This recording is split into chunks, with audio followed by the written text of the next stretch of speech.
اعوذ باللہ من الشیطان الرجیم بسم اللہ الرحمن الرحیم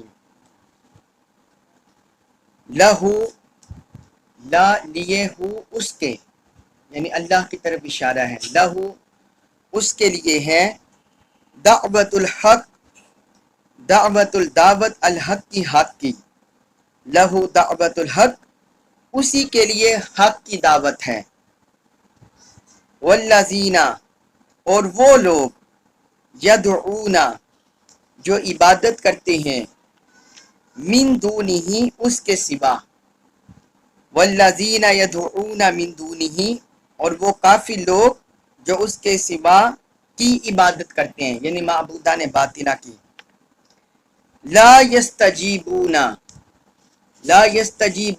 وہ نہیں جواب دے سکتے لہم انہیں بشیئن کسی بھی چیز کا لا یستجیبون لہم بشیئن وہ انہیں کسی چیز کا جواب بھی نہیں دے سکتے الا سوائے قباستی کا طرح مانند باسطی اس شخص کے جس نے پھیلایا ہو باسطی پھیلایا ہو کفیہ اپنی دونوں ہتھیلیوں کو کفی دونوں ہتھیلیاں ہی اس کی الا قباسط کفیہ اس شخص کی طرح جس نے اپنی دونوں ہتھیلیوں کو پھیلایا ہو الی الماء پانی کی طرف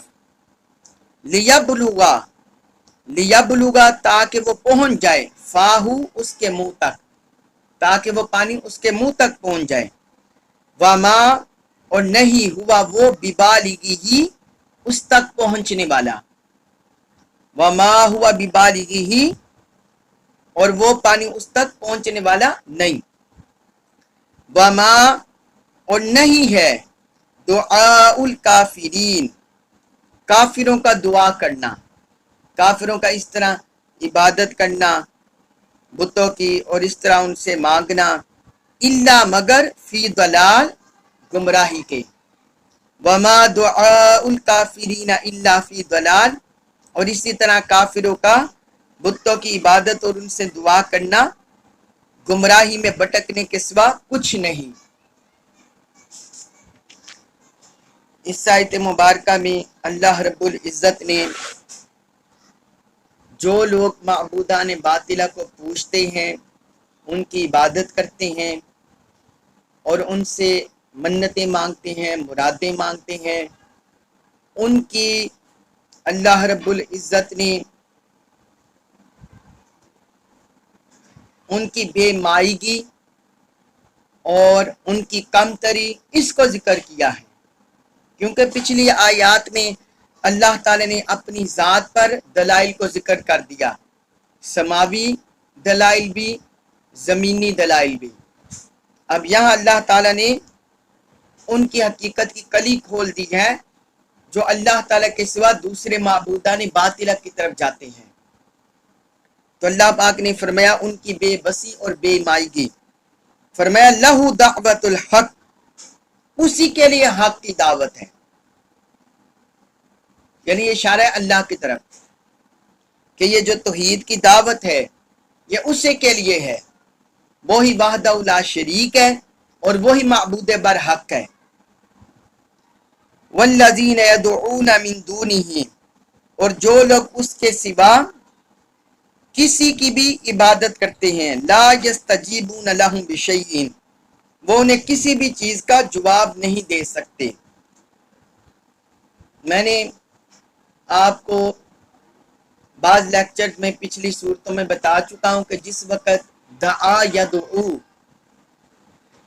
یدعو من دونہ جب اس کے ساتھ آتا ہے تو ہمیں صحابہ کرام کی تفاسیر سے ائمہ تابعین کے تفاسیر سے پتہ چلتا ہے اس کا معنی ہوتا ہے عبادت کرنا تو اللہ تعالی نے فرمایا کہ جو اس اللہ کو چھوڑ کر کسی بھی معبودان باطلہ کی عبادت کرتے ہیں ان سب کا ذکر ہے لا یستجیبون لہم بشیء وہ انہیں کسی بھی چیز کا جواب نہیں دے سکتے نہ ان کی عبادت کا کوئی صلہ دے سکتے ہیں نہ کوئی انعام دے سکتے ہیں